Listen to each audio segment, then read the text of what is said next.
गांव के चौक पर दो चाय की दुकानें आमने सामने हैं। एक दुकान राजू की है जो साफ सुथरी और सजी हुई है।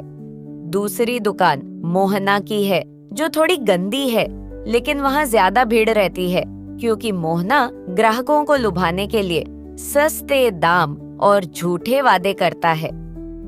राजू गर्म चाय छानते हुए, अरे रवि, चाय तैयार है, ये लो, एकदम ताजी अदरक वाली। रवि चाय पीते हुए, वाह क्या स्वाद है राजू, तुम्हारी चाय की खुशबू ही अलग होती है। राजू मुस्कुराकर, भाई बस प्यार से बनाता हूँ, इसीलिए स्वाद अच्छा आता है। मोहन अपनी दुकान से चिल्लाते हुए, अरे भैया, चाय पीनी है तो यहाँ आओ, मेरे यहाँ आधे दाम में बढ़िया चाय मिलेगी। कुछ ग्राहक मोहन की दुकान की ओर बढ़ जाते हैं। राजू देखता है लेकिन कुछ नहीं कहता। गांव का आदमी मोहन से, सच में इतनी सस्ती चाय, लेकिन तुम्हारी चाय में जायका कुछ अलग सा लगता है। मोहन हंसते हुए, अरे भैया, सस्ता माल है, काम चला लो। तो यह सब देखता है लेकिन अपने काम पर ध्यान देता है। तभी एक बुजुर्ग महिला दादी अम्मा राजू की दुकान पर आती हैं। दादी अम्मा हाथ जोड़कर, बेटा, आज मेरे पास पैसे नहीं हैं, लेकिन बड़ी सर्दी है, क्या एक कप चाय मिल सकती है? राजू मुस्कुराकर, अरे दादी, पैसे की क्या बात, आप बैठिए, मैं अभी आपके लिए चाय बनाता हूँ। राजू प्यार से चाय देता है। दादी अम्मा खुश होकर दुआएं देती हैं। मोहन ये देखकर हंसता है। मोहन मजाक उड़ाते हुए, हाँ हाँ हाँ, राजू, तुम चाय वाले हो या समाज सेवी? ऐसे मुफ्त में चाय बांटते रहोगे तो खुद भूखे मर जाओगे। राजू मुस्कुराकर, मोहन, कभी कभी दूसरों की मदद करने से जो खुशी मिलती है वह पैसों से नहीं खरीदी जा सकती।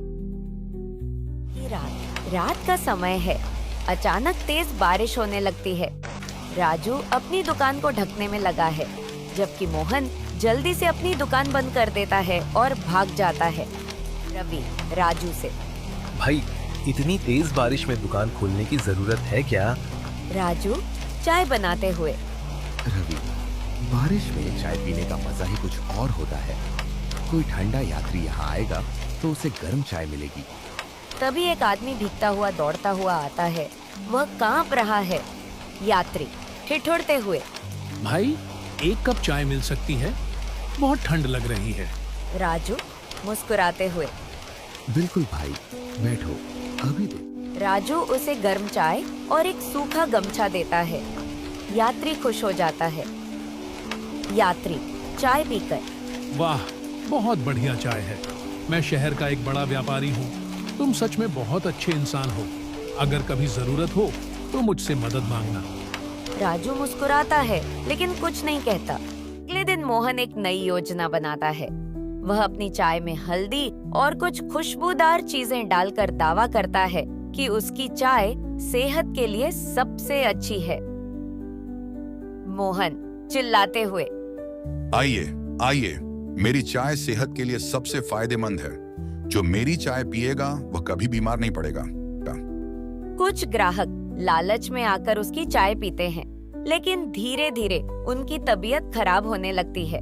कुछ लोग पेट दर्द की शिकायत करते हैं। गांव के लोग गुस्से में, अरे ये क्या किया तूने मोहना, तेरी चाय पीकर हमें उल्टी हो रही है। मोहना घबराकर, अरे भैया, मैं तो सिर्फ धंधा चला रहा था। गांव के लोग नाराज होकर उसकी दुकान पर ताला लगा देते हैं। मोहन दुखी होकर बैठ जाता है। फिर राजू की दुकान पर ग्राहकों की भीड़ बढ़ जाती है। कुछ दिनों बाद वही व्यापारी फिर से गांव आता है और राजू से मिलता है। व्यापारी मुस्कुराते हुए, राजू, मैं तुम्हारी ईमानदारी से बहुत प्रभावित हुआ हूँ। मैं चाहता हूँ कि तुम शहर में मेरी होटल में चाय बनाने का काम संभालो। तुम्हारी चाय में जो प्यार और मेहनत है वह कहीं नहीं मिलती। राजू हैरान होकर, लेकिन मैं अपना गांव और ये छोटी सी दुकान कैसे छोड़ दूं?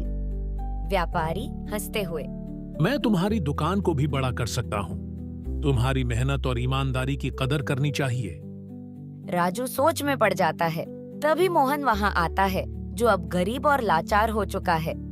मोहन शर्मिंदा। राजू, मैंने बहुत गलतियां की। मैं लालच में पड़ गया, लेकिन अब समझ में आया कि सच्ची सफलता ईमानदारी और मेहनत से मिलती है। क्या तुम मेरी मदद करोगे? राजू मुस्कुराकर।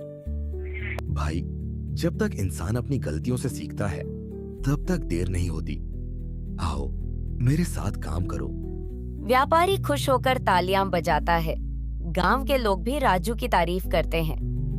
दादी अम्मा हंसते हुए, राजू बेटा, तेरी चाय पहले भी अच्छी थी, अब और भी बढ़िया हो गई। गांव के लोग तालियां बजाकर, सच्ची मेहनत और ईमानदारी की जीत हुई। राजू मुस्कुराकर। दोस्तों, यह सबक हम सबके लिए है। मेहनत और ईमानदारी से किया गया काम ही असली सफलता दिलाता है।